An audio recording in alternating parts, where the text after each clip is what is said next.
Alguém vai aceitando as pessoas, em nome de Jesus. E aí eu vou começar falando do potencial de ação rápido, tá? E o potencial de ação rápido, a gente tem que saber primeiro quais células que ele ocorrem, que seriam basicamente o músculo atrial ventricular, que são os cardiomiócitos, né? O feixe de Reis e também as fibras de Purkinje. E aí ele tem algumas fases. A gente vê aqui, a fase 4, fase 0, fase 1, fase 2 e fase 3. E aí a gente vai ver cada uma delas, que provavelmente na prova ele vai pedir para vocês falarem falar como é que funciona o potencial de ação rápida. E vocês vão ter que descrever cada fase e falando o que acontece em cada fase. Aí vamos começar então pela fase 4. A fase 4 é essa daqui, é o potencial de membrana em repouso. Nessa fase, a gente tem principalmente a abertura de canais de potássio de extravasamento, que são retificadores de influxo. Ele é muito diferente em relação aos outros canais de potássio, porque o potássio está mais concentrado dentro da célula. Então, quando a gente abre um canal de potássio, o que a gente espera é que o potássio ele saia da célula, já que ele vai do meio mais concentrado para o menos concentrado. Então, o que a gente espera é que ele saia da célula. Esse canal não. Quando esse canal se abre, o potássio começa a entrar na célula. E é por isso que a gente observa um aumento da DDP, desse potencial de membrana, porque está entrando carga positiva, o potássio é carga positiva. E aí, a nível de curiosidade, eu fui atrás do porquê que isso acontecia, porquê que esse canal de potássio era uma exceção. E aí a explicação era a seguinte: quando a célula está em potencial de repouso, a voltagem dela é menos 100 milivolts. Então, assim, ela está muito negativa. E isso vai atrair cargas positivas, que no caso é o potássio. É por isso que ele é atraído. Então, assim, a força elétrica ela acaba sendo maior que a força química. Então, o potássio acaba entrando. É por isso que é uma explicação do porquê que o potássio entra nesse caso. Mas não é comum isso acontecer. O comum é quando a gente abre canais de potássio, o potássio ele sai da célula porque ele está mais concentrado dentro da célula. Então, na fase 4 é isso, o potencial de membrana. Abertura dos canais de potássio e retificador de influxo, havendo a entrada de íons de potássio, fazendo com que haja um aumento leve do potencial de repouso, né? Ele vai assim, até menos 90, mais ou menos aqui, e aí quando ele atinge esse potencial, vai abrir os canais de sódio rápido. E aí, como vocês sabem, o sódio está mais concentrado no meio extracelular, quando a gente abre esses canais de sódio, o sódio entra na célula. Só que o sódio é Na+.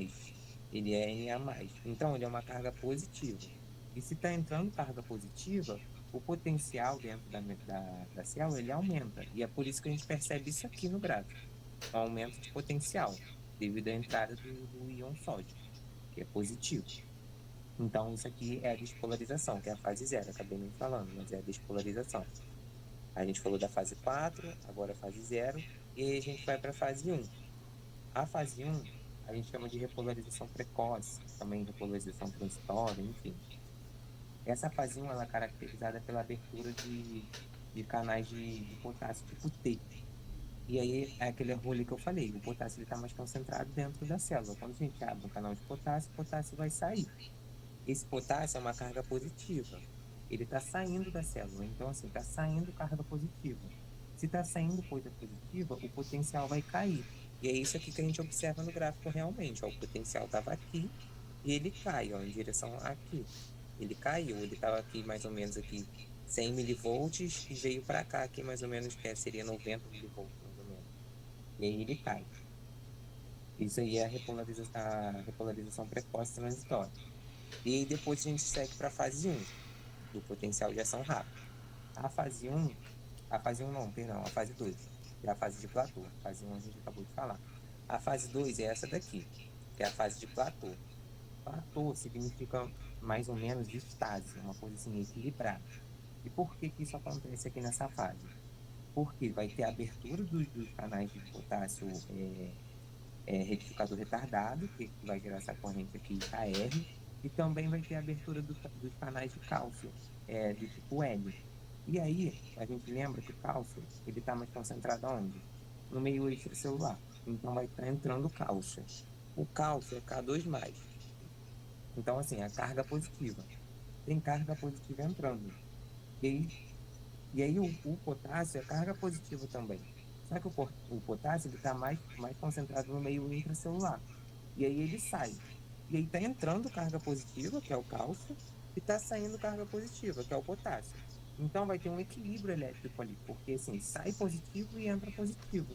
E meio que a voltagem, que é esse pedaço aqui, não vai variar, tá vendo? Ela vai ficar ali em torno de 70 milivolts, mais ou menos. Ela não varia por conta desse efeito platô, de saída e entrada ao mesmo tempo de carga positiva. E isso caracteriza a fase do platô.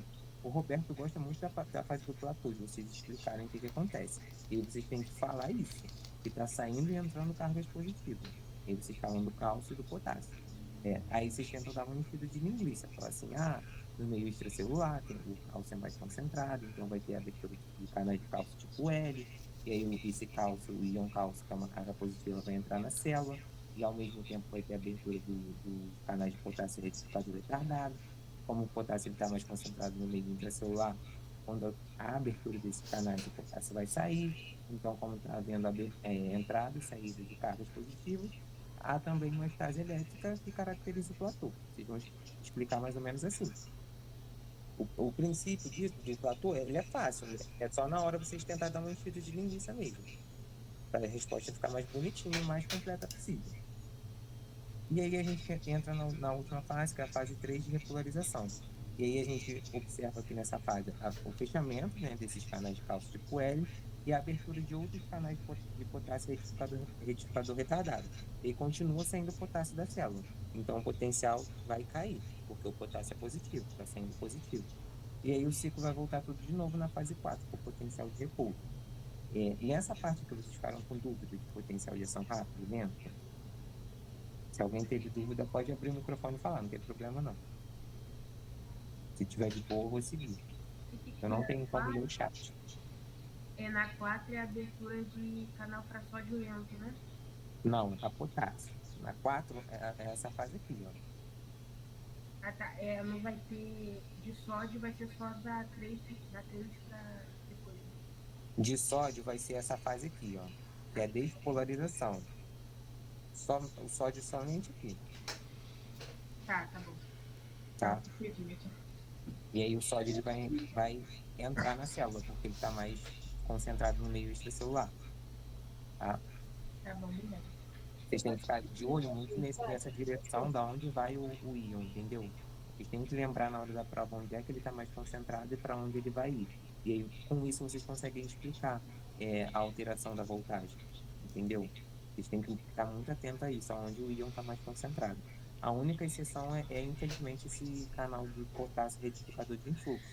E aí o potássio ele, em vez de sair da célula, ele entra. Aí, mas é a única exceção mesmo, é esse canalzinho escrotinho. Alguém ficou com mais dúvidas nessa parte? Esse canal do último que você falou é qual? O de potássio? Esse aqui? É que você falou que agora é o que é o mais difícil. Ele não é o mais difícil, ele é diferente, porque quando a gente abre o canal de potássio, o potássio está mais concentrado no meio intracelular. Então, quando a gente abre o canal de potássio, o que a gente espera é que o potássio saia da célula. Ele vai do meio mais concentrado para o menos concentrado. Só que quando esse canal abre, o potássio entra na célula, por isso que ele é diferente. Então, está concentrado o potássio dentro da célula, mas quando abre o canal entra mais Entra potássio. mais potássio. E aí a explicação disso, eu até comentei, não sei se você estava aqui, tem a ver com a voltagem do meio intracelular. No potencial de repouso, essa voltagem é mais ou menos menos 100 milivolts. Então, é uma voltagem, um potencial de membrana muito negativo. Então, isso vai atrair cargas positivas, que no caso é o potássio. Só que o potássio ele vai contra o gradiente de concentração, só que o gradiente elétrico consegue ser maior que o gradiente de concentração. Aí esse potássio acaba entrando. Mas é super exceção mesmo. O ideal mesmo que acontece normalmente é o potássio sair da célula. Entendi. Tá. Essa é a fase Tá? 4, né? Essa é a fase 4. Tá, show. Obrigada. Tá, então na fase 3 vai acontecer o contrário disso? Vai acontecer o contrário disso. Vai acontecer o que normalmente ocorre quando a gente Ah, abre o canal de potássio, o potássio sai da célula. tá. E aí, como o potássio é uma carga positiva, a célula vai ficar mais negativa. Por isso que o potencial cai. Entendi. Tá? E aí a sequência, então, vai ser de na fase 3 vai sair potássio, para já Uhum. na fase 4 já entrar potássio de novo? Isso aí. Tá. Aí volta tudo de novo. Tá. E aí, ó, o Roberto gosta muito de perguntar isso aqui, ó. Em quais células ocorrem? Vocês têm que lembrar. Músculo atrial ventricular, as células musculares, né? Aí vocês podem falar cardiomiócito, resumir isso aqui como cardiomiócito. Aí feixes de His e fibras de Purkinje. Essas 3 células aí. Tem que decorar, infelizmente. Vou seguir então. Alguém tem mais dúvida? Vou seguir. Qualquer coisa é só falar que eu volto também, não tem problema. E aí agora a gente vai para o potencial de ação lento, que é o que acontece nas células nodais, né? No nó sinoatrial e também no nó atrioventricular. Ele, não sei se ele comentou na sala, mas quem determina o ritmo cardíaco é o nosso sinoatrial. Então, assim, esse potencial de ação, ele vai determinar o ritmo cardíaco. Então, assim, se esse potencial de ação estiver sendo disparado muitas vezes, o indivíduo vai estar com taquicardia. O coração vai estar batendo toda hora. Se ele estiver lento, assim, poucos por minuto, o potencial vai estar com bradicardia, né? O batimento cardíaco vai estar lento. Então, a gente tem que lembrar que isso aqui determina o ritmo cardíaco, o nosso sinoatrial. E aí, o potencial de ação dele é diferente dessas células aqui, tá vendo? É bem diferente. Esse aqui é o potencial de ação rápido. E aí, nas células nodais, o potencial de ação é o que a gente chama de potencial de ação lento. E aí, aqui vai ser um pouco diferente. Por quê? Aqui na fase 4, que é o potencial de... Aqui a gente chama de potencial de membrana em repouso. Aqui a gente vai falar de despolarização diastólica lenta. Por quê? O que acontece nessa fase 4? Nessa fase 4, a gente tem a abertura de 2 canais. O primeiro é o canal de sódio tipo FANE, que a gente chama também de HCN, se vocês quiserem simplificar na hora da prova, e canal de cálcio tipo T. Tanto o sódio quanto o cálcio, eu falei com vocês, eles estão mais concentrados no meio extracelular. Então, quando a gente abre esses canais, tanto o sódio quanto o cálcio, eles começam a entrar na célula. E aí eles são cargas positivas. Então, o que a gente espera do potencial de membrana? Que ele aumente, ó. Tudo bem que é um aumento ligeiro, porque esses canais eles não são biologicamente muito ativos, mas assim, tem um aumento aqui de potencial, tá vendo? Não é uma curva reta, não é uma reta, é uma curva inclinada, porque está entrando carga positiva. E aí chega um determinado momento, um potencial de ação aqui específico, se eu não me engano é mais ou menos 40 milivolts, a célula atinge o que a gente chama de limiar de excitação. Quando tem esse limiar de excitação, os canais de cálcio tipo L, eles se abrem. E aí, como o cálcio está mais concentrado no meio extracelular, o cálcio entra na célula. E é por isso que a gente observa esse aumento aqui de voltagem, porque está entrando carga positiva. Nesse caso aqui, é o cálcio, tá? Eu vou comentar depois a diferença dos dois, que ele gosta de cobrar também. Mas aqui está entrando cálcio. O que faz a despolarização aqui é o cálcio. É a fase 0 aqui, a despolarização que a gente está falando. Quem faz essa despolarização são os íons cálcios devido à abertura dos canais de cálcio tipo L. E aí a gente segue para a última fase, que é a fase 3, aqui só tem cristais, que é a repolarização. E aqui a repolarização é bem simples, só vai ter a abertura dos canais de potássio retificadores retardados. E aí quando esses canais de potássio se abrem, né, o potássio como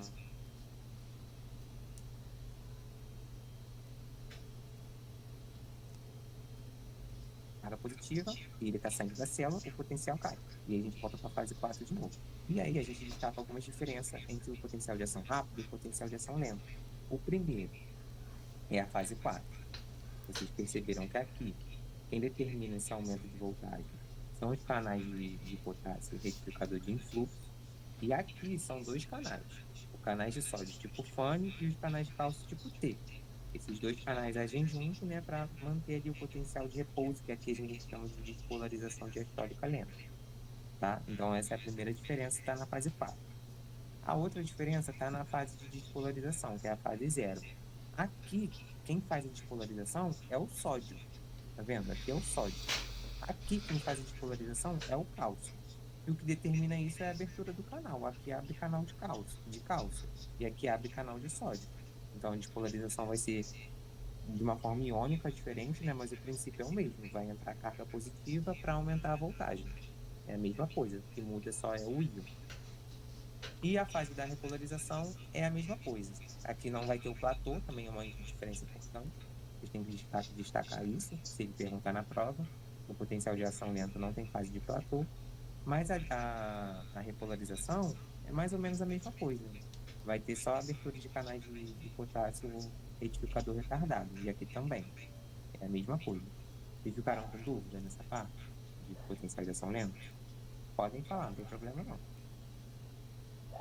Se ficou dúvida, pode falar agora. Esses canais fone, ele falou bastante na aula, eu lembro.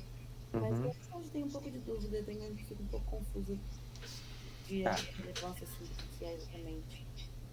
Esses canais, eles são os canais especiais de sódio. Porque os canais de sódio, geralmente, que a gente encontra nas células, são esses canais de sódio tipo rápido. Eles têm uma atividade biológica muito alta. Então, quando você abre esses canais, muito sódio começa a entrar. E é por isso que a gente vê esse aumento abrupto de potencial, porque tem muita carga positiva entrando. Esses canais tipo fone, não. A atividade biológica deles é um pouco menor. Então, quando eles se abrem, a gente não percebe uma variação muito grande de potencial. Tem uma variação pequena aqui, ó, mas não é muito grande, entendeu? A diferença está mais ou menos na atividade biológica deles, que do tipo Fanny, ele não ele não tem uma atividade biológica elevada, né? Diferente dos canais sódio tipo rápido. Mas o princípio é o mesmo e o sódio segue o mesmo princípio ali de gradiente de concentração. Ele vai entrar na célula, nos dois. Entendi. Eles são para sódio também, né? É só para sódio. Entendi. Obrigada. Ficou mais dúvidas nisso? Tá, então eu vou seguir. E aí, para terminar essa parte de potencial de ação, enfim, eu vou falar do papel do sistema nervoso autônomo. A gente sabe que tem um sistema nervoso autônomo simpático e parasimpático. E aí a gente já sabe que o simpático ele vai determinar a liberação de noradrenalina e o parasimpático de acetilcolina. E aí, essa noradrenalina e essa acetilcolina, vocês já devem ter ouvido falar que elas vão determinar ali taquicardia e bradicardia, e aí é basicamente o mecanismo de ação disso, essa parte aqui. O que o sistema nervoso simpático faz? O simpático, ele vai liberar lá nas células nodais, no nó sinapial, que são essas que têm potencial de ação lento, tá vendo? Esses aqui que a gente acabou de ver, ele vai liberar noradrenalina lá. O que a noradrenalina vai fazer? Ela vai se ligar nesses receptores aqui, que são de beta-1. Esses receptores beta-1 eles estão acoplados à proteína GS. Vocês lembram que a proteína GS é uma proteína ativadora. Ela ativa principalmente a adenilate ciclase, que é uma enzima que vai converter o ATP em AMP cíclico. Esse AMP cíclico, como ele está sendo formado, porque a gente teve a ativação da adenilate ciclase, esse AMP cíclico ele consegue aumentar a atividade dos canais de sódio tipo FANE. Então, mais sódio vai conseguir entrar. Lembra que ele tinha uma atividade biológica meio baixa? Só que esse aumento de AMP cíclico causado pela noradrenalina, ele aumenta a atividade desses canais de sódio tipo FANE. Então, mais sódio começa a entrar. E se mais sódio começa a entrar, esse potencial de ação aqui, que era meio lentinho, ele começa a ficar mais inclinado. Então, você vai atingir o limiar de excitação mais rápido. Aqui você atingiria, por exemplo, em 2 segundos, e aqui você atingiria em 3 segundos. Tá vendo? Aqui seria o tempo, mais ou menos, no eixo X. Então, você aumentando a atividade desses canais de sódio tipo fone, você consegue aumentar a quantidade de potencial de ação no período de tempo mais curto, quando você tem a noradrenalina. E é o que a gente observa nesse gráfico aqui, ó. Um gráfico normal, a sequência de potencial de ação, a gente vê aqui a abertura de canal de sódio tipo FANE, canal de cálcio, enfim. E aí a gente tem um potencial de ação, aqui outro potencial de ação, aqui outro potencial de ação. E lembra que eu falei que as células nodais elas determinam o ritmo cardíaco? Então, cada potencial de ação desse aqui é um batimento cardíaco. Então, na célula normal aqui, a gente observa o quê? 1, 2, 3 batimentos cardíacos em 2,4 segundos. Quando a gente tem a ação da noradrenalina, que é a estimulação simpática, a gente vai ter 1, 2, 3, 4, 4,5 batimentos em 2,4 segundos. Então a gente teve uma taquicardia por conta da ativação desses canais aqui, ó, de sódio tipo fone. Porque os canais sódio tipo fone conseguiu reduzir o intervalo que a célula atinge o limiar de excitação. Então você vai ter mais potenciais de ação no mesmo período de tempo. Por isso que a gente fala que quando a gente tem ação da noradrenalina, do sistema nervoso simpático, a gente tem taquicardia. Ele pode cobrar isso na prova de vocês. Eu sei que parece confuso, mas se vocês fazerem um esqueminha, tipo, noradrenalina se ligando no receptor beta-1, que está acoplado à proteína GS, vai ativar a adenilatociclase, que vai converter ATP em AMP cíclico, e esse AMP cíclico vai aumentar a atividade dos canais de sódio tipo FANE, já está ótimo. Assim, eu sei que parece difícil, mas se vocês desenharem, eu acho que fica fácil de lembrar, não fica tão difícil assim. E agora a gente vai para a acetilcolina. A acetilcolina, ela é o neurotransmissor liberado pelo sistema nervoso autônomo parasimpático. E vocês já devem ter ouvido falar que o parasimpático vai fazer bradicardia, que é o contrário da taquicardia. Por que isso acontece? Porque quando ele libera a acetilcolina aqui, na fenda sináptica, a acetilcolina se liga aos receptores muscarínicos tipo 2 da célula do nó sinastrial. Esse receptor M2, ele está acoplado a uma proteína GI. E aí vocês lembram desse izinho aqui? Associa a inibitória. Por quê? Ele vai inibir a adenilatociclase. Ele inibindo a adenilatociclase, menos AMP cíclico vai ser formado. E se você tem menos AMP cíclico sendo formado, a atividade desses canais de sódio, do tipo FANE, eles vão cair ainda mais. É por isso que a frequência cardíaca vai abaixar.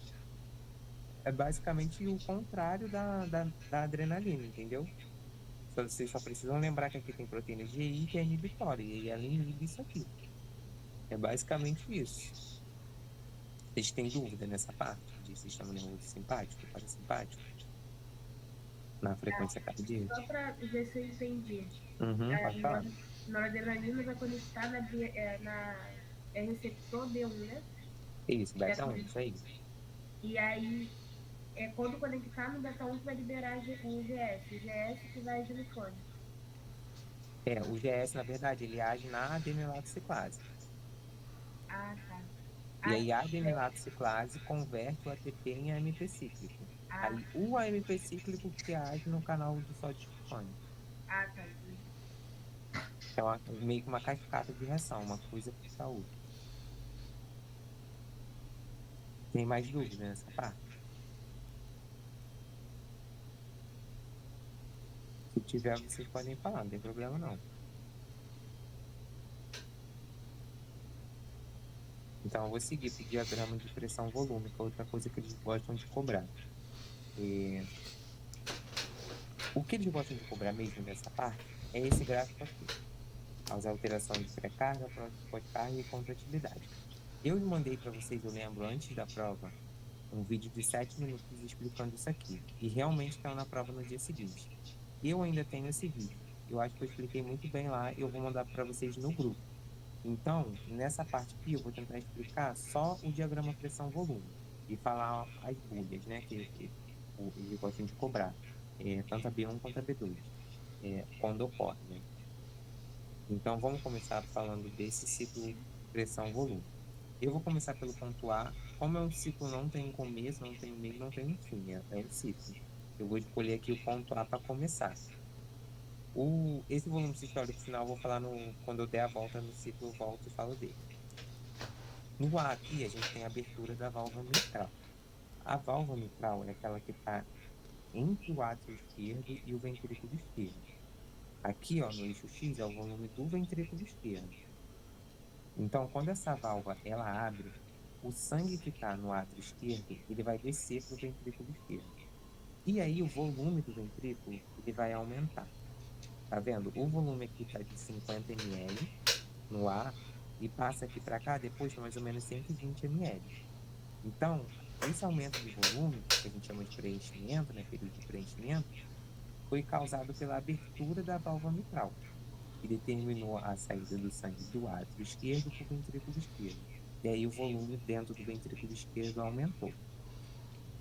Eu já vi ele cobrar na prova, para vocês explicarem, por que tem essa subidinha aqui no final.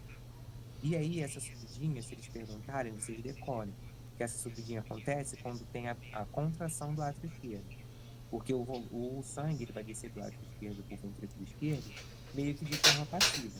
Só que no final tem uma contração do átrio para ele tentar esgotar todo o sangue ali que está no átrio. E é por isso que a gente vê esse aumentozinho leve aqui de pressão, tá? Aí se eles perguntarem por que tem esse aumento de pressão aqui no finalzinho, aí vocês falam que é devido à contração do átrio esquerdo, tá? E aí a próxima fase vai ser essa daqui. A gente começa do ponto B, que vai ter o fechamento da válvula mitral, que foi a que acabou de abrir. Por que essa válvula tem que fechar? Porque agora o ventrículo vai contrair. Se essa válvula estiver aberta, o sangue do ventrículo ia voltar para o átrio, ia ter refluxo. Então a gente não quer isso. Então essa válvula tem que fechar. E quando essa válvula se fecha, tanto do lado esquerdo, né, que é a mitral, mas isso também vai acontecer no lado direito, a gente vai ter isso aqui, a bulha cardíaca 1. Não tem aqueles sons do coração? Tum, tá? Então, seria mais ou menos o tum. Eita, os gatos brigaram aqui, gente. Tá bom. Seria o tum, tá? Isso aqui seria tipo o tum, que é a primeira bulha cardíaca. Essa primeira bulha cardíaca é o fechamento da válvula mitral. Ele gosta muito de perguntar isso. Então, vocês decorem, tipo, o B1 é o quê? É o fechamento das válvulas atrioventriculares, né? Tanto a mitral quanto a tricúspide, tá? Mas se nesse gráfico que ele pedir, ele pode dar o gráfico e botar um ponto aqui e perguntar em qual ponto tem a B1, que é a agulha número 1. Aí você tem que falar que é o ponto B, tá vendo? Que é o fechamento da válvula mitral. Ele pode perguntar isso. Depois que essa válvula mitral ela fecha para o ventrículo poder contrair, o ventrículo vai de fato contrair. Só que quando essa contração aqui, ela ocorre de forma isovolumétrica, porque não tem alteração de volume. Tá vendo? Aqui é a pressão, aqui é o volume. O volume ele continua o mesmo em toda essa contração aqui. É uma contração isovolumétrica. E por que ela é isovolumétrica? Porque a válvula aórtica ela está fechada durante isso aqui, ó. Durante essa subida, a válvula aórtica está fechada. Então o ventrículo contrai e o sangue que deveria sair pela aorta não sai porque a válvula está fechada. Então a gente vai ter um aumento de pressão, porque o ventrículo ele contraiu, só que não vai ter um aumento, uma diminuição do volume, porque o sangue não é ejetado ainda. O sangue só vai ser ejetado aqui, quando você abre a aorta. O sangue vai sair do ventrículo esquerdo em direção à aorta para ir para o organismo. Então a gente tem a contração isovolumétrica. Ele pode perguntar por que é isovolumétrica. Vocês vão ter que explicar que é porque o ventrículo esquerdo contrai, mas a válvula aórtica está fechada ainda. Então o sangue não é ejetado. E aí a gente tem um aumento de pressão devido à contração, mas não tem redução de volume porque a aorta está fechada. E aí a gente segue, porque a válvula aórtica vai se abrir, e aí esse sangue aqui que estava no ventrículo, ele vai ser ejetado, que é o período de ejeção aqui. E aí o volume do ventrículo, que estava mais ou menos 120 ml, ele vai cair, ó. Ele vai vir para cá, que seria aqui, ó, mais ou menos 50 ml, tá vendo? Ele vai de 120 para 50 ml, porque esse sangue ali que estava no ventrículo, ele foi ejetado, porque a válvula aórtica abriu, o sangue que estava no ventrículo esquerdo saiu, conseguiu sair. E aí é o período de ejeção. E aí no final desse período de ejeção, a gente tem o fechamento da válvula aórtica, o sangue não voltar para o ventrículo. Esse fechamento da válvula aórtica é o que a gente vai ter a bulha 2. Na verdade, vai ser o fechamento da aórtica e da aórtica e da pulmonar, da artéria aórtica e da artéria pulmonar. No fechamento da válvula, né? A aórtica e pulmonar. Então, a bulha 1, vocês gravam, que é o fechamento das válvulas atrioventriculares, né? Mitral e tricúspide, e a B2 é o fechamento das válvulas semilunares, que são a aórtica e a pulmonar. Vocês têm que ter isso gravado, que ele gosta de perguntar. E aí depois a válvula mitral vai abrir de novo, então o sangue que estava no átrio vai voltar para o ventrículo, vai acontecer todo o ciclo de novo. E aí o que ele gosta de perguntar é isso aqui, que eu vou mandar para vocês no grupo já uma explicação, que se eu não me engano é um vídeo que tem 7 minutos e assim, tá bem tranquilinho de entender. E eu acho que vai cair na prova, então vocês prestem atenção no vídeo que eu vou mandar para vocês lá no grupo, tá? Em relação ao ciclo cardíaco, ficou alguma dúvida desse diagrama de pressão-volume? Então, só recapitulando, B1 acontece no ponto B, E B2 Isso, acontece no ponto D. isso, exatamente. Show. Ele pode perguntar isso, exatamente isso. Ele dá o gráfico sem nada, botar um ponto aqui e um ponto aqui. E aí ele perguntar a B1 e a B2 acontecem em quais pontos? Aí vai estar A, B, C e D. E aí vocês vão ter que falar. O B vai ser a B1 e o D vai ser a B2. É mais ou menos isso. Você acha que ele cobraria o nome das válvulas? O nome do quê? Das válvulas que vão Cobraria. Cobraria. Super cobraria. Então, assim, tem que gravar. Isso é bem possível deles cobrarem sim. Tem mais dúvidas disso aqui?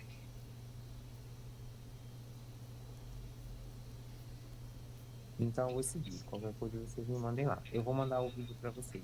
Esse aqui, pode deixar. Assim que acabar, eu mando para vocês. Aí vocês não Eu te deixem de ver. encaminhar no grupo. Alguém falou alguma coisa? Não. Eu acabei de reencaminhar esse vídeo no grupo. Ah, valeu, obrigado. Muito obrigado. A Bruna já mandou esse vídeo aí para vocês no grupo. Eu tenho que encaminhar para o de farmácia também. Peraí, deixa eu encaminhar rapidinho. Então, eu esqueci.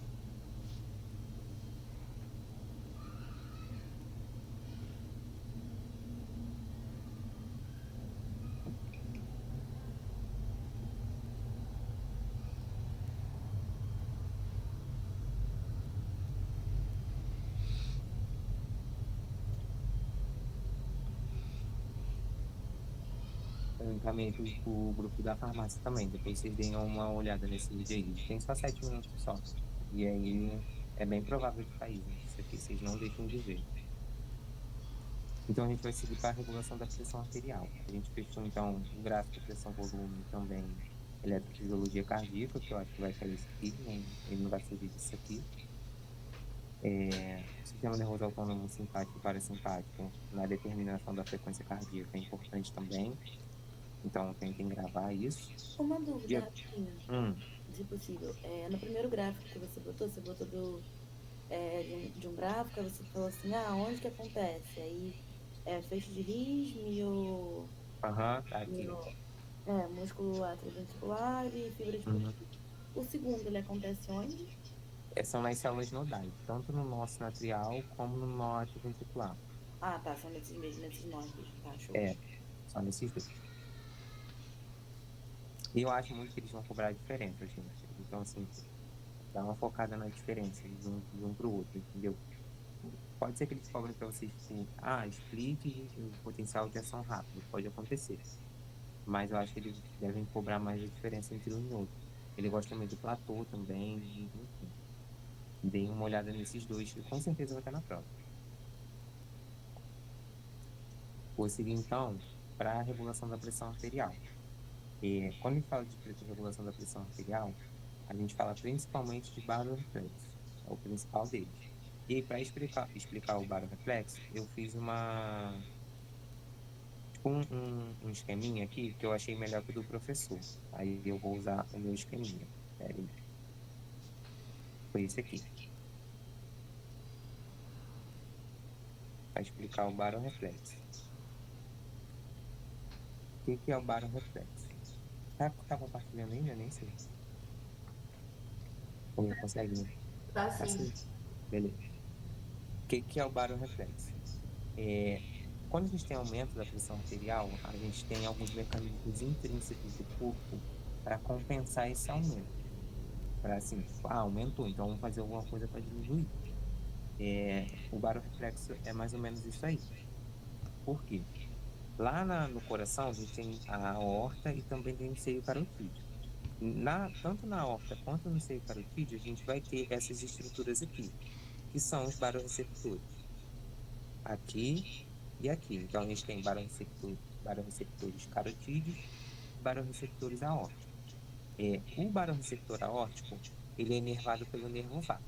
Já o baroreceptor carotídeo, ele é inervado pelo nervo glossofaríngeo. Não acho importante vocês gravarem, mas assim, se vocês quiserem para deixar a resposta de vocês mais completa, podem tentar gravar. Quando a gente tem aumento da pressão arterial, essa artéria aqui, que é a aorta, que também seio carotídeo, elas estão muito perto do coração.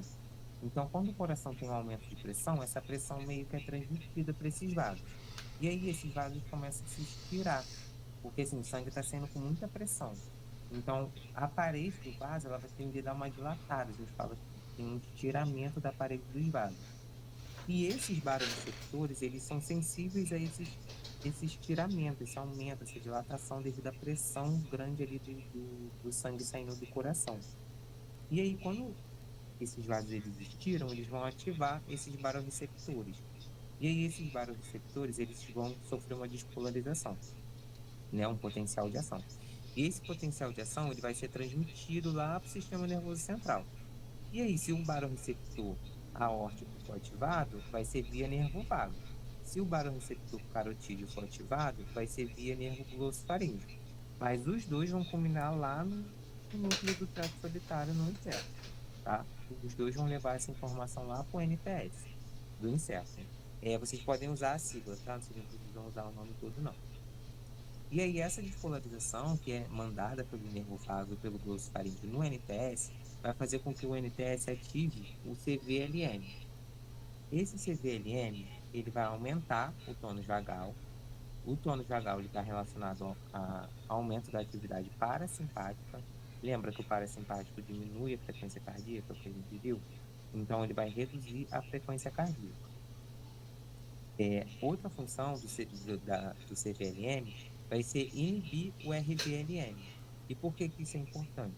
Porque quando a gente inibe o RVLN, o tônus simpático vai diminuir. E por que é importante a gente diminuir o tônus simpático? O sistema nervoso simpático, lá nos vasos sanguíneos, ele faz vasoconstrição, não sei se vocês lembram.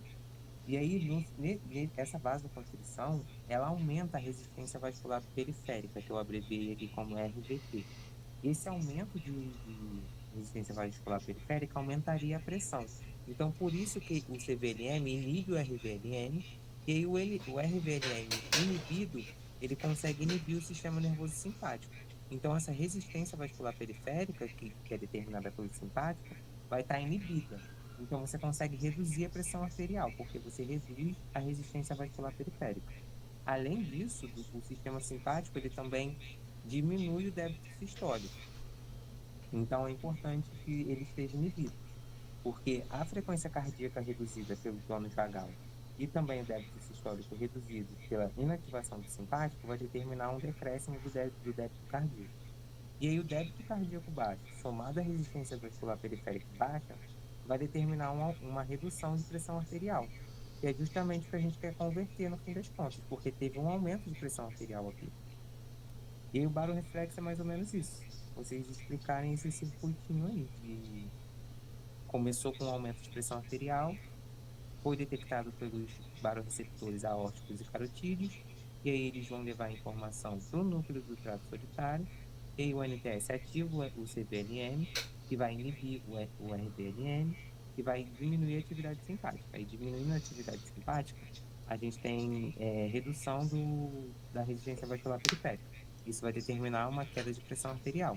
E, além disso, ele também vai diminuir o débito sistólico pela inativação do simpático e também diminuir a frequência cardíaca pelo aumento do tônus vagal, né, que vai ativar o sistema parasimpático. E aí isso tudo vai causar uma queda de débito cardíaco, que também vai causar uma queda de pressão arterial. Então, esses dois mecanismos juntos, eles agem em conjunto, né, para reduzir a pressão arterial. Vocês têm dúvida em relação ao baroflexo? Eu posso explicar tudo de novo, inclusive. Cara, eu tenho uma dúvida que só Hum. foi surgir quando eu tava estudando o sistema renal, né? Ah, Porque, tipo assim, no sistema renal, lá nos glomérulos renais, aham. né? Tem a questão de que, tipo assim, quando você aumenta, o vaso ele se contrai, Uhum. você aumenta, não, você diminui o fluxo, né? Sim, diminui o fluxo. Só que, tipo assim, nesse caso também diminui o fluxo, tipo, é a mesma coisa, porque eu fiquei confusa, porque, tipo assim, na minha cabeça, quando você tá com a pressão alta, você quer, como é que fala? Você quer dilatar, né, os vasos, pra você reduzir a pressão. Isso, Só exatamente. que, tipo assim, Mas aí eu não entendi, entendeu? Tipo assim, a primeira ação do corpo é primeiro fazer a vasoconstrição, e aí depois que vem essa vasodilatação, tipo isso que eu não entendi, entendeu? Porque nessa parte do sistema renal, o que pareceu pra mim foi que pra aumentar a pressão lá do Uhum. negócio, tinha que é, Acho que eu ter entendi a sua dúvida. vasodilatação, entendeu? Eu fiquei muito confusa com isso. Eu não sei. Então, acho que eu entendi a sua dúvida. Eu acho que você está falando da artéria. Vê se é isso, né? Não sei, vê se é isso. Está falando da Eu acho que arteríola é isso mesmo, aferente. Quando ela é isso. dilata, você aumenta a pressão hidrostática, não é isso? É isso aí. Então, mas é realmente isso mesmo. Quando você dilata a arteríola aferente, você vai aumentar a pressão hidrostática. Por quê? Vamos supor que aqui é a arteríola aferente e aqui está o rim. O sangue ele vai chegar e vai bater aqui. E aí parte desse sangue vai ser filtrado, vai entrar lá para o néfron. Quando você aumenta o diâmetro disso aqui e fica maior, mais sangue começa a bater aqui. Por isso que aumenta a pressão, mas não vai aumentar a pressão arterial. Vai aumentar a pressão hidrostática ali no glomérulo, mas não vai aumentar a pressão arterial, entendeu? Mas realmente a vasodilatação ela faz queda da pressão arterial, porque ela diminui a resistência vascular periférica. Era isso a sua Tá. dúvida? Era exatamente isso. Mas é porque também, tipo, o mesmo mecanismo que faz tipo, essa. Ai, meu Deus. O mesmo mecanismo que faz Estudando? tem a vasoconstrição, né, pelos receptores, mecanorreceptores, Vai comigo amanhã? aqui é o Aham. mesmo, né? Vou E fazer a aí prova depois eu amanhã. vi, eu tinha notado isso Tem também, régua aí? que Ó, Uma assim régua? que, tipo assim, aumenta a não tem pressão régua. e aí tem Aham, essa entendi. distensão do músculo, logo tem uma vasoconstrição.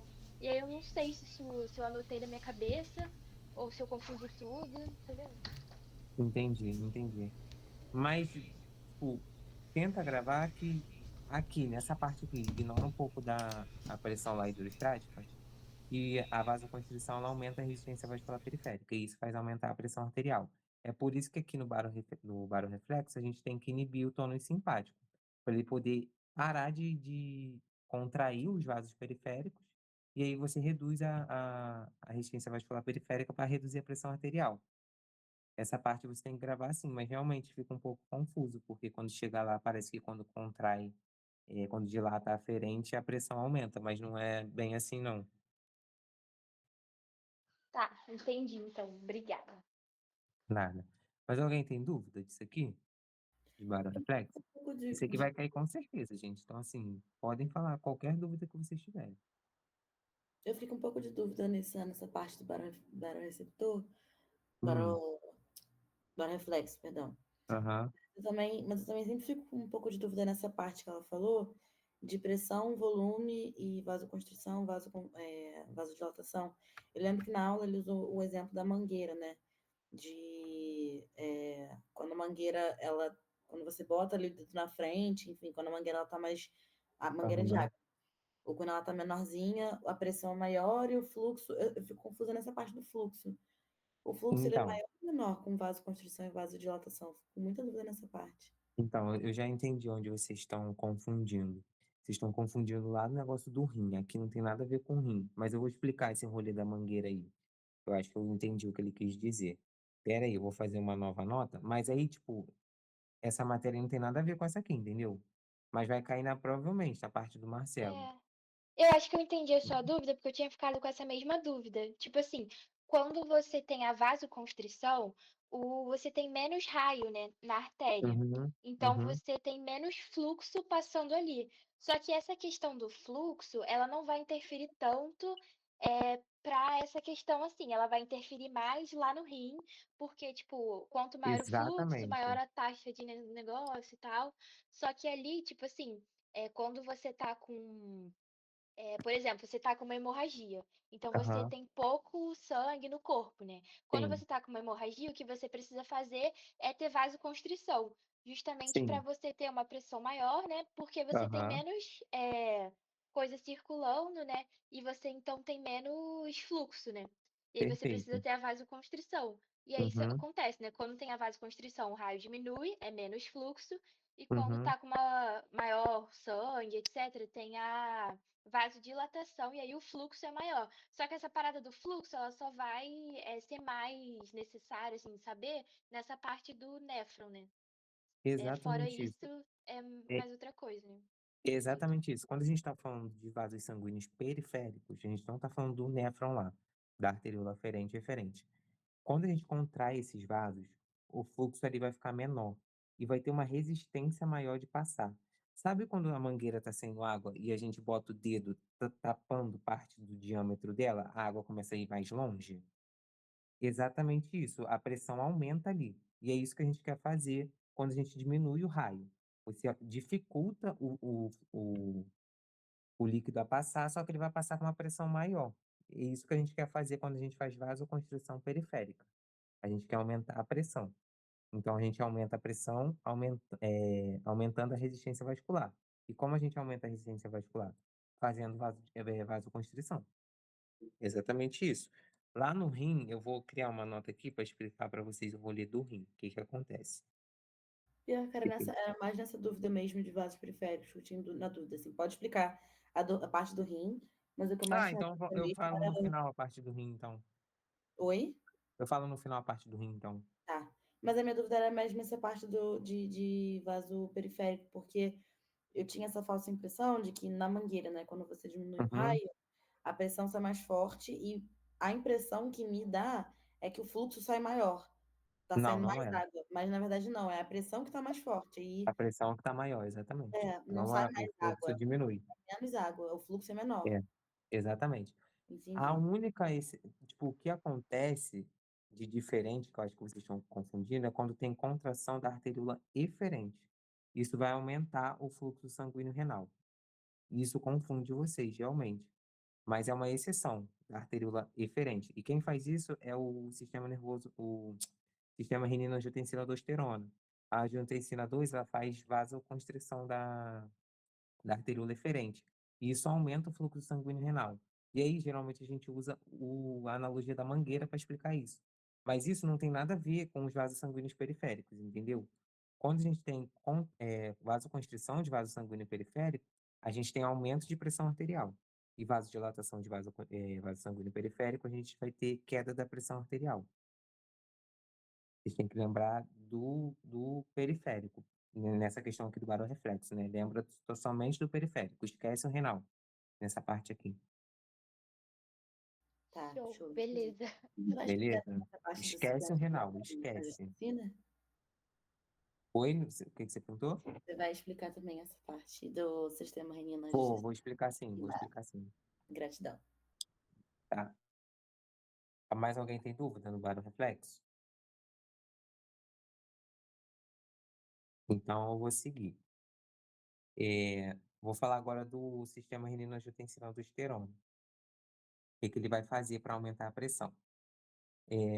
E aqui vocês vão ver que eu botei até uma setinha aqui em vermelho, ó, porque essa aqui é o que ela vai fazer no rim, no rim. E essas em preto é o que ela vai fazer nos vasos periféricos. Mas aí eu vou falar detalhadamente. A gente viu que o primeiro modo, né, de regular a pressão arterial é pelo barorreflexo. É um mecanismo mais rápido da gente regular a pressão arterial. O sistema renina-angiotensina-aldosterona é um sistema mais tardio, que é ativado de forma mais tardia. Então, a gente vai começar com a queda da pressão arterial, igualzinho lá no barorreflexo. Essa queda de pressão arterial, ela vai reduzir a perfusão renal, porque assim, o coração é uma bomba. E aí ele bate com uma determinada força. E aí essa força determina, entre aspas, o espalhamento do sangue pelo organismo. Se ele está batendo mais fraco, com uma pressão mais fraca, o sangue vai fluir menos em regiões mais distantes do corpo. No rim isso vai acontecer. O rim é muito sensível à alteração de perfusão. Então ele percebe rápido essa queda de perfusão renal. E aí, quando a gente tem menos perfusão renal, a gente vai ter também uma queda da TFG. Se a gente tem queda de TFG, a gente vai ter principalmente queda de filtração de sódio, né, que é o principal íon aí do organismo.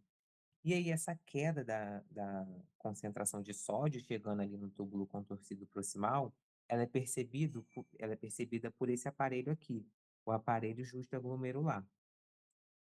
O aparelho justaglomerular, nessa queda de concentração de sódio, ele começa a produzir, né, a secretar a renina, que é um hormônio que é produzido lá no rim, mas mais especificamente pelo aparelho justaglomerular. E essa renina, quando ela vai entrar na corrente sanguínea, né, é um hormônio, o hormônio vai para a corrente sanguínea, ela vai converter o angiotensinogênio, que é uma proteína produzida lá no fígado, ela, ela é produzida no fígado, mas fica circulando na corrente sanguínea. Como ela é um zimogênio, né, esse prefixo aqui gênio, ela não tem atividade biológica. Para ela ser ativada, ela precisa de uma outra substância. Nesse caso, vai ser a renina. A renina produzida lá no aparelho justaglomerular, ela vai converter esse angiotensinogênio em angiotensina 1.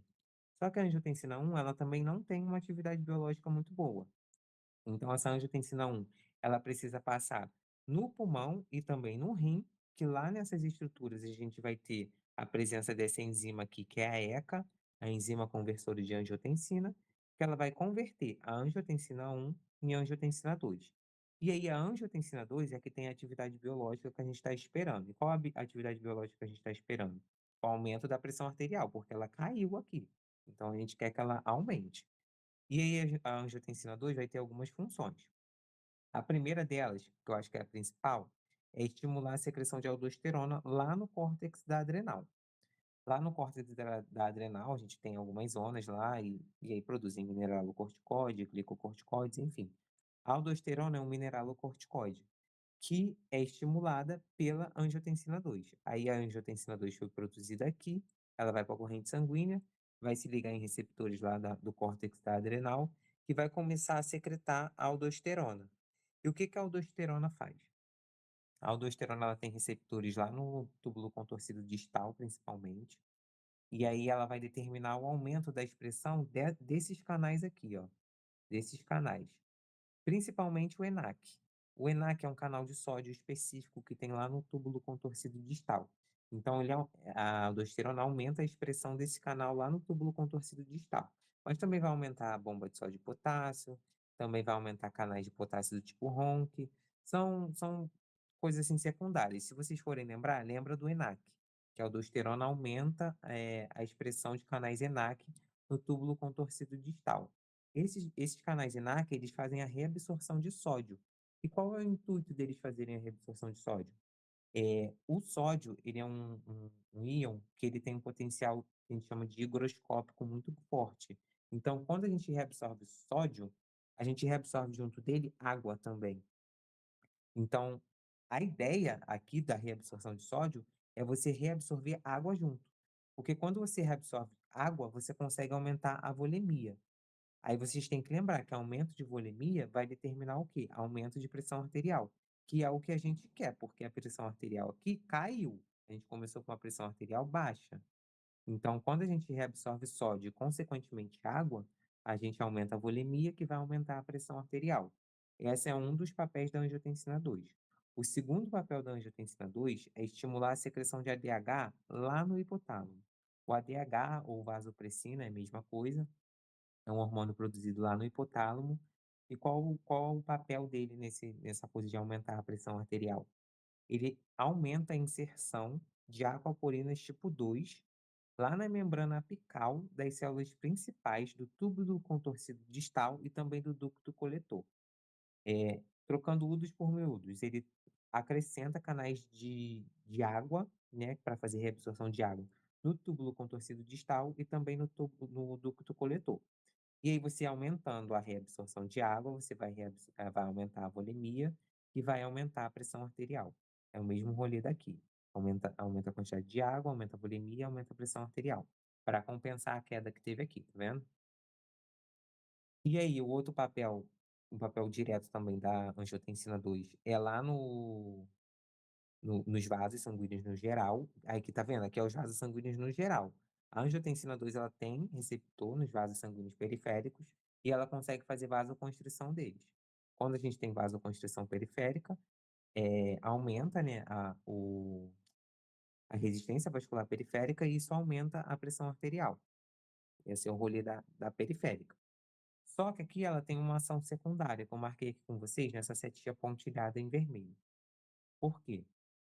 Essa angiotensina 2, ela tem receptor lá na arteríola eferente. E ela é uma vasoconstritora, a angiotensina 2. Então, ela vai fazer constrição da arteríola eferente. Aqui eu estou falando do rim, lá do glomérulo. Esquece esse rolê daqui de vasoconstrição, é outra coisa. Ela tá contraindo a arteríola eferente. Quando a gente tem contração da eferente, a gente aumenta a TFG. E aí, aqui que entra o rolê da mangueira, que eu vou tentar explicar para vocês. Vamos supor que aqui tem uma torneira, né? Beleza. E aqui tem uma mangueira acoplada a essa torneira. Aqui está o rim. Aqui está o rim. Vamos supor que até aqui é a arteríola aferente e daqui para baixo é a arteríola eferente. Vamos supor que aqui também tem um buraquinho. E aqui está passando o sangue. Parte desse sangue vem para o glomérulo para ser filtrado, né? Ele é filtrado lá no néfron. Pensa que aqui tem um buraquinho. Não esquece que aqui tem uma fenestra por onde está saindo o líquido que está passando aqui. Se você contrai, se você aperta essa arteríola aqui, vocês conseguem perceber que o sangue volta para cá com mais pressão? Então, você consegue aumentar a TFG contraindo a arteríola eferente. E isso é muito importante quando a gente tem queda de perfusão renal, porque você consegue manter a TFG mesmo com uma perfusão renal baixa. Essa é a importância da contração da eferente. E o rolê da mangueira é justamente esse. O outro rolê da mangueira também é se a gente aumentar a dilatação da aferente, tá vendo? Aqui não é o caso, obviamente, mas se a gente aumentar o raio da aferente, mais sangue vai passar por aqui, ó. Então também vai aumentar a TFG. Então acaba que é o contrário. Se você dilata a aferente, você tem aumento de TFG. Mas se você contrai a eferente, você também tem aumento de TFG. É ao contrário. Você tem que estar muito atento a isso. A aferente, eferente, enfim. Ficou dúvida nessa parte aqui ainda, mesmo depois Essa disso? parte de cima da torneira que você falou é qual? Seria qual? É Essa, aferente. Aferente. Se a dilata aferente, a isso, aferente, isso. pode aumentar a TFG e se contrai a eferente, também pode aumentar a TFG. Isso. Só que a Show. angiotensina 2, ela não dilata a aferente Sim, não, sim, tá, sim. gente? Ela só Só contrai a contrai a eferente. eferente. Uhum, show. Isso, exatamente. Mas E aí, qual caso a também importância? dilatar a aferente, também iria aumentar a TFG. Iria aumentar a TFG, exatamente. Tem Show. um mecanismo aqui para dilatar a aferente, vocês lembram o que é? É quem Não, é que produz? se contrair a aferente, aumenta? Não, Não, né? diminui, É. diminui. Mas tem uma substância que ela dilata a aferente, que é a prostaglandina. Eu não sei quem deu essa aula, mas eu acho que foi o Marcelo. Enfim, mas a prostaglandina, ela também, ela atua aqui na aferente para dilatar a aferente. E aí ela consegue é, aumentar a TFG. E aí, por isso que aquele uso de anti-inflamatório não esteroidal, ele é prejudicial para o paciente que tem doença renal. Porque o que que o anti-inflamatório não esteroidal faz? Ele inibe a síntese de prostaglandina. E aí, você inibindo a prostaglandina, você não consegue dilatar a aferente. Então, o paciente que já é renal, que tem a TFG comprometida, você não consegue dilatar a aferente, isso vai piorar a condição dele. Por isso que o uso de anti-inflamatório não esteroidal não é recomendado em paciente que tem insuficiência renal ou doença renal crônica, é, alguma doença no rim, né? Em geral. Isso aqui que eu falei não tem nada a ver com a angiotensina 2, mas é importante vocês saberem. Eu acho que foi na aula do Robertinho que ele falou, estava assistindo a aula que ele botou no cigarro sobre isso, Uhum, e ele fala sobre alguns vasodilatadores, né? Que é o óxido nítrico, as prostaglandinas e fator aham, hiperpolarizante derivado do endotério. E como ah, vasoconstritor, ele fala da endotelina, angiotensina uhum, 2 e tromboxanos. hum. Foca na angiotensina 2, ela é mais importante. As outras, assim, acho muito improvável dele cobrar, muito improvável mesmo. Foca na angiotensina 2, Tá bom.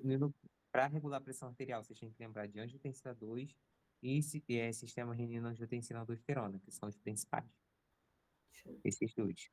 Então, tipo, se ele geralmente dá uma questão, sei lá, caso clínico de cachorro que está com choque hipovolêmico. Aí choque hipovolêmico é o quê? É tipo queda da pressão arterial abrupta por queda de perda de sangue, sei lá, uma hemorragia da vida. E aí ele pode pedir quais mecanismos são ativados. E aí vocês vão falar do barorreflexo para aumentar a pressão arterial, que o barorreflexo ele também aumenta a pressão arterial. Não falei com vocês, mas é um mecanismo também de aumentar. Só que vai ser tudo ao contrário do que a gente viu. Aí vocês falam do SRAA também, que aumenta a pressão arterial, e do sistema nervoso autônomo simpático. Mas principalmente sistema renina-angiotensina-aldosterona e sistema nervoso autônomo simpático. O simpático vai fazer vasoconstrição periférica para aumentar a pressão arterial, e a angiotensina 2 vai fazer essas coisas aqui que eu falei com vocês. Se ele falar de choque hipovolêmico, fala desses dois. SRAA e sistema nervoso autônomo simpático. Ficou dúvida no SRAA? Se não ficou, vou seguir. Agora eu preciso Ed, voltar. eu não sei se ele Hum, cobraria isso, né? Mas eu tô lembrando hum, de uma coisa sobre o barorreflexo, que é tipo aham. assim, quando no organismo, né, a pessoa, o paciente já tem um histórico de pressão elevada por muito tempo, o barorreflexo ele não funciona tão bem, né? Não tem um negócio assim? Tem, exatamente. É porque o barorreflexo, ele, meio que, entre aspas, se acostuma com a pressão da pessoa. Então, assim, se ele é um paciente hipertenso crônico e ele já tem uma pressão alta, o barorreflexo ele não vai ficar ativado para reduzir a pressão arterial, entendeu? Ele meio que vai Entendi. entender que a pressão arterial daquela pessoa normal já é alta. Então, ele para de ser ativado. Mas tem um rolê desse mesmo. Acho que ele não vai cobrar isso não, mas realmente tem isso mesmo, dele se acostumar. Deixa eu ver onde eu botei a porra do joia. Nem sei.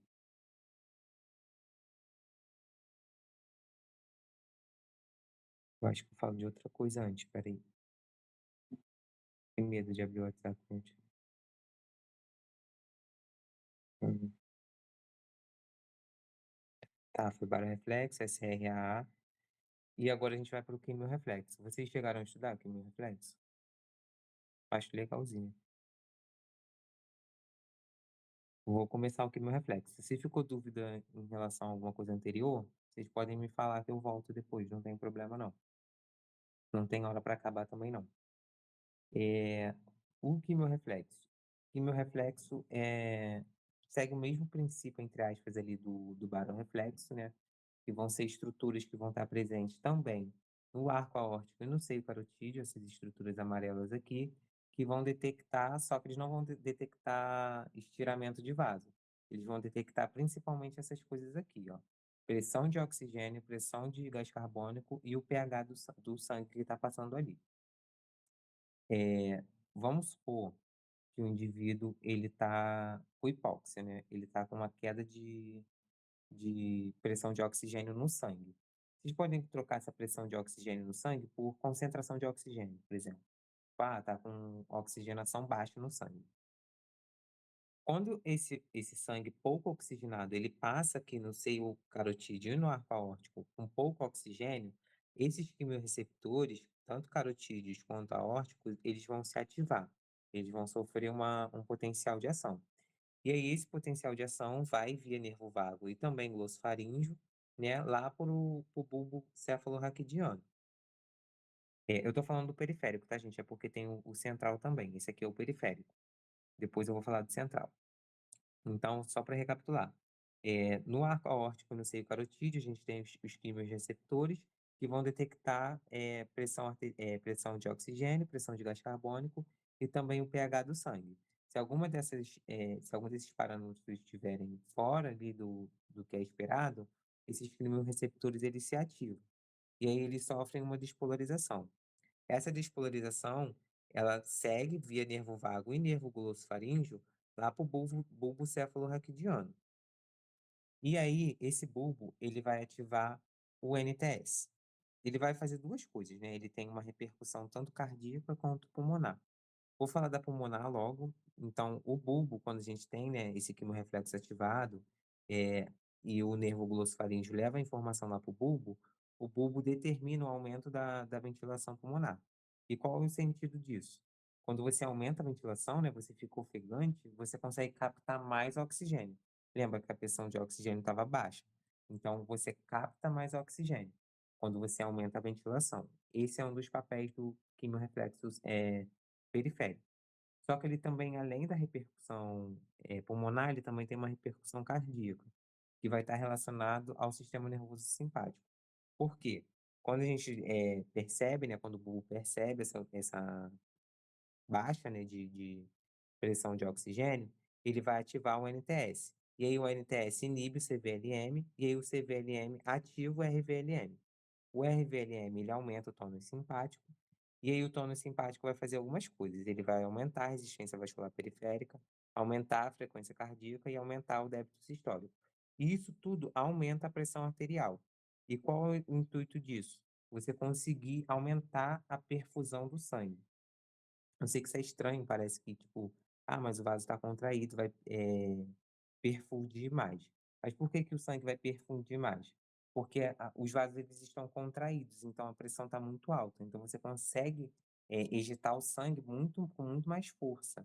O sangue consegue ir muito mais longe, penetrar tecido muito periférico. Isso é importante também. Então vocês têm que lembrar que o quimiorreflexo ativa um mecanismo de ventilação, que é o principal, assim, sem dúvida. Se você tiver que lembrar, lembra do ventilatório. E é bem simples, porque ele não esmiuça muito sobre isso. Então, assim, ativou o quimiorreceptor devido à baixa de pressão de oxigênio via nervo glossofaríngeo e nervo vago, ele vai lá para o bulbo cefalorraquidiano. E aí o bulbo manda uma resposta para o pulmão para aumentar a ventilação, para você captar mais oxigênio.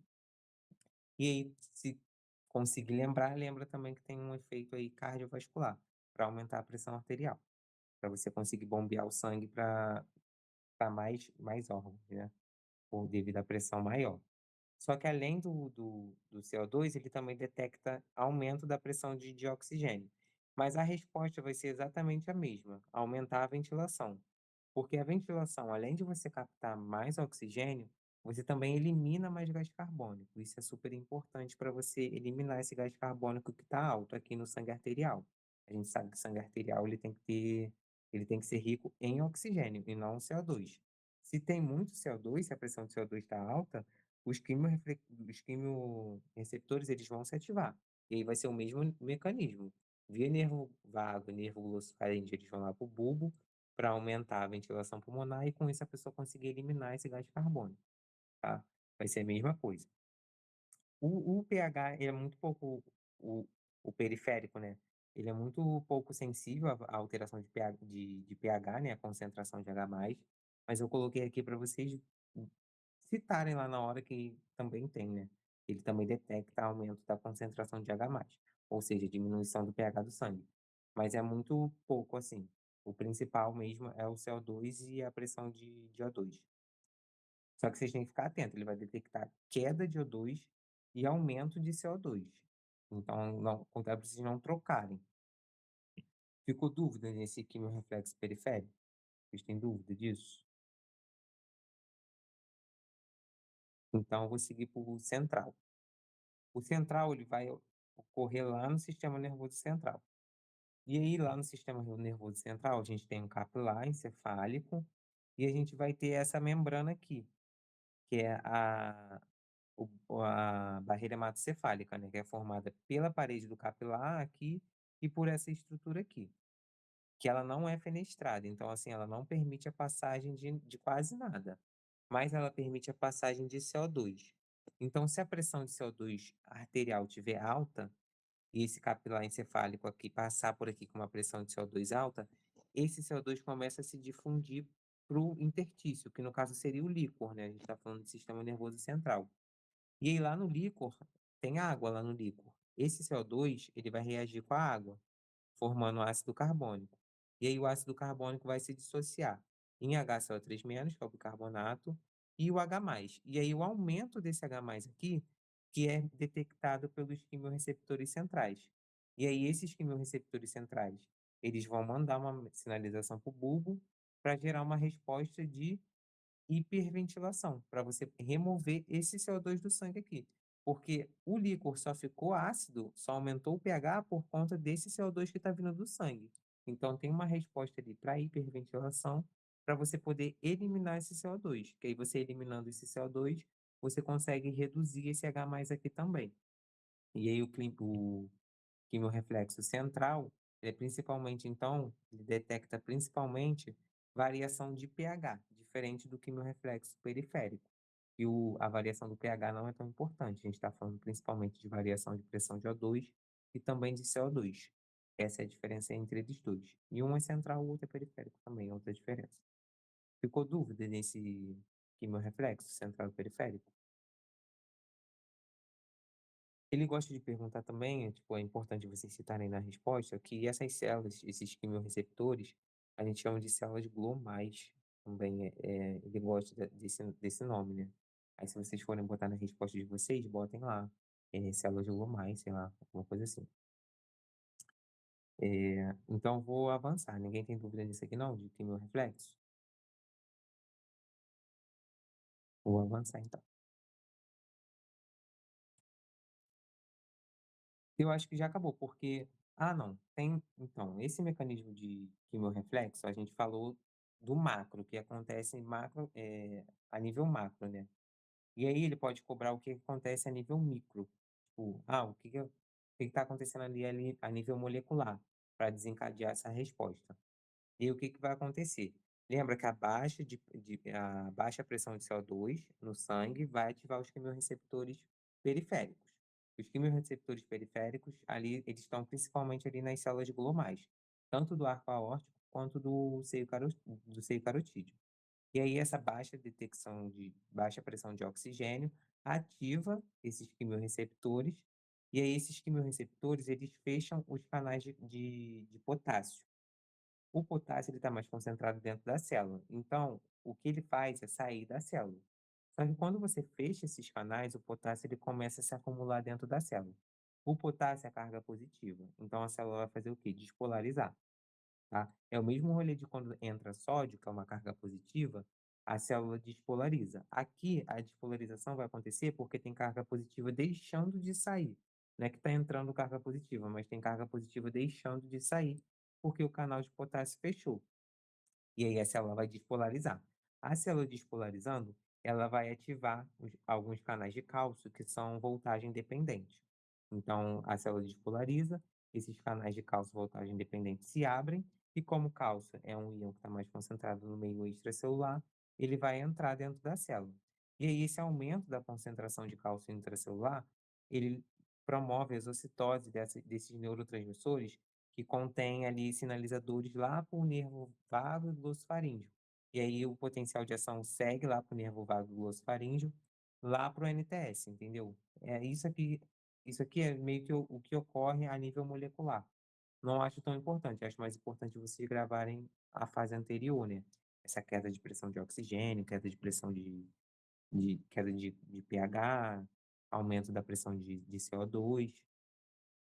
E aí eu acho que tem esse rolê aqui ele chegou a falar disso na aula de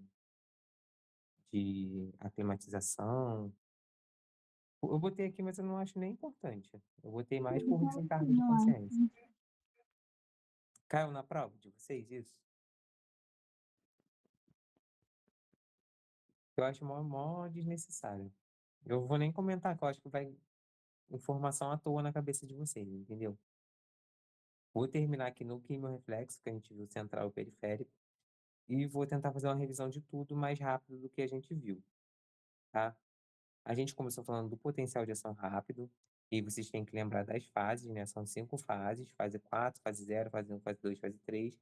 Na fase 4 é o potencial de repouso, vai ter abertura de canais de potássio retificador de influxo.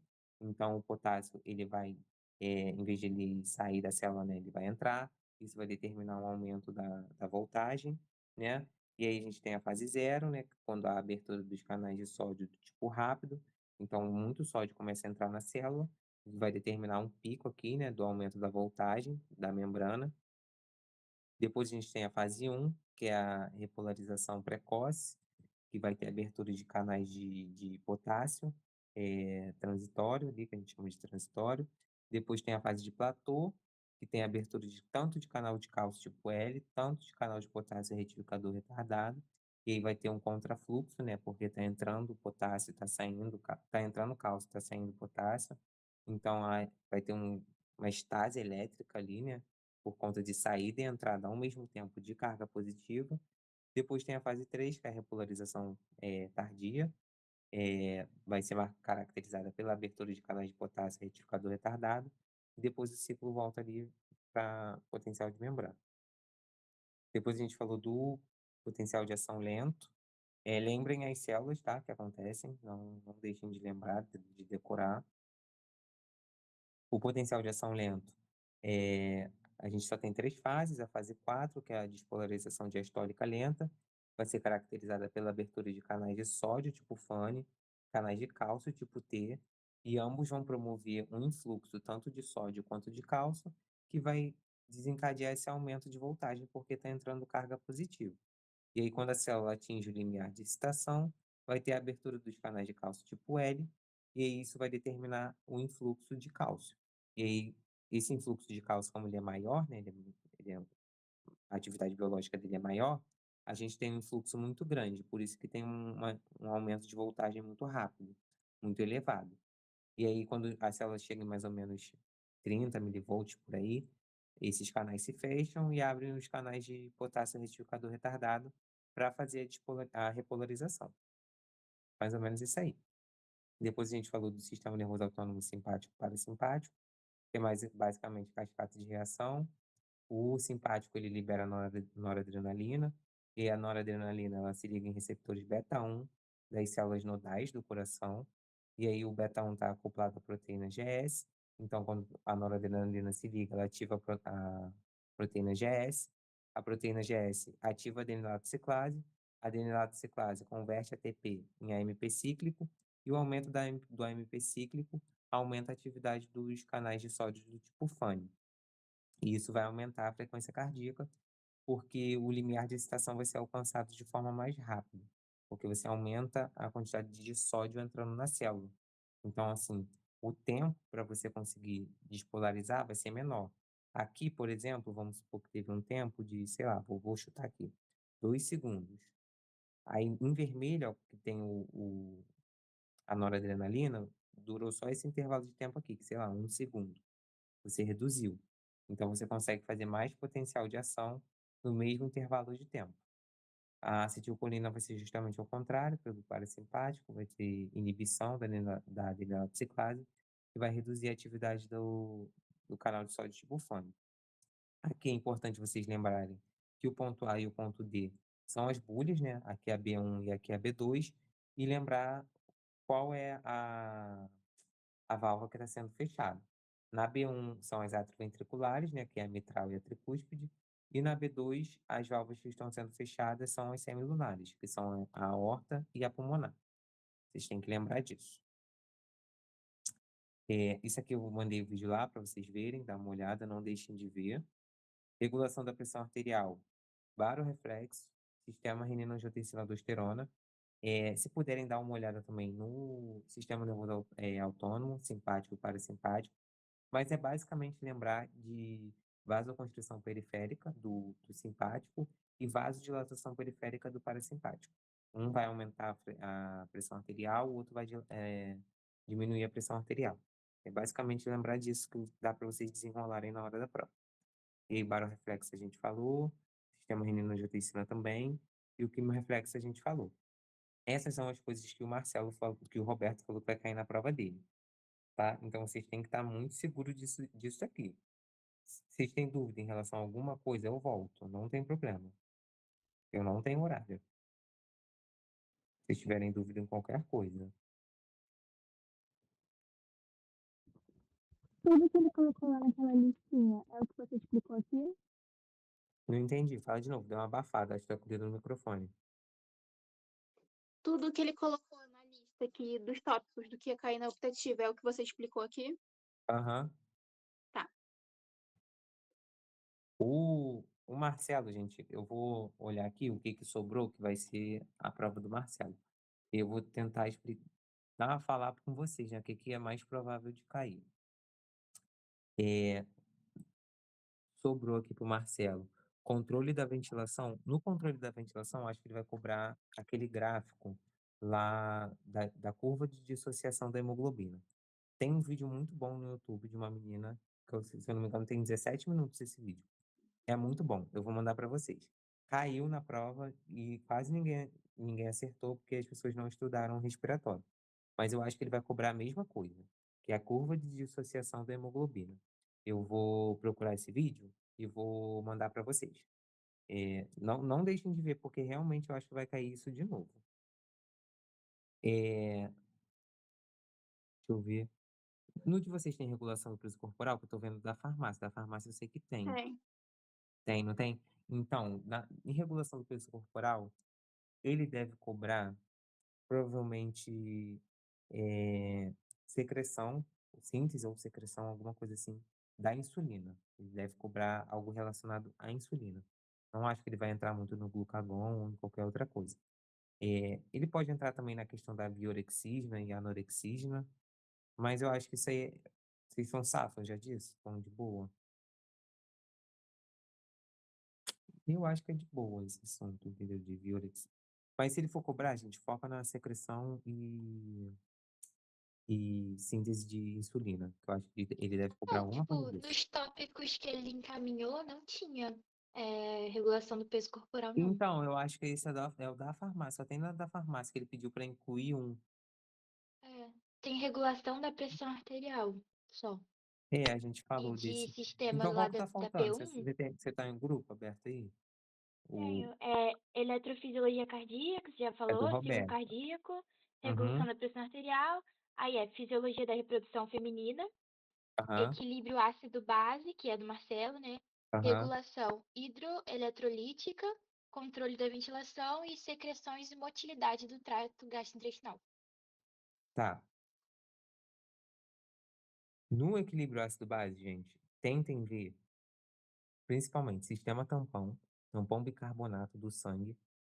Acho que ele vai cobrar isso. Eu acho que é o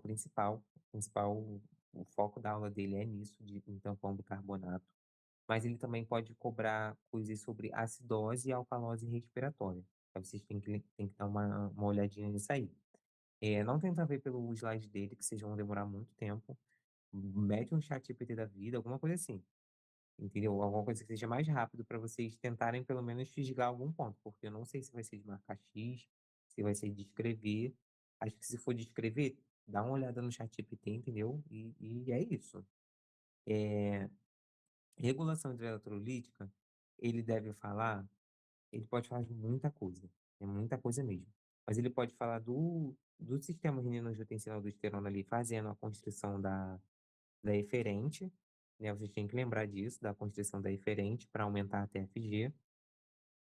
É, ele pode falar do rolê da prostaglandina lá, que a prostaglandina, o anti-inflamatório não esteroidal, ele inibe a prostaglandina, e isso aí vai impedir a dilatação da aferente, vai reduzir a TFG, o que é ruim, o paciente que é doente renal. É, mas ele pode falar, gente, de qualquer coisa, basicamente de qualquer coisa. Ele não dá. Eu até tento, gente, mandar mensagem para ele, falar assim, e a prova, professor e tal, mas e totalmente ignora. Então, assim, é isso.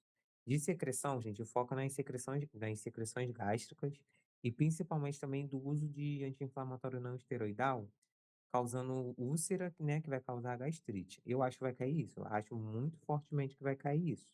Né? Mas, assim, porra, não tenho tempo para olhar. Olha isso. Mas também, se vocês já viram isso, tentam ver aqueles movimentos lá de, tipo, peristaltismo, movimento de massa, enfim. Ele pode cobrar alguma coisa de marcar X disso. Eu vou ver se eu acho prova antiga que disso, e aí eu mando para vocês, desses rolês. Recebi há pouco tempo um arquivinho e Na minha parece ser segunda bom. chamada disso, Ah,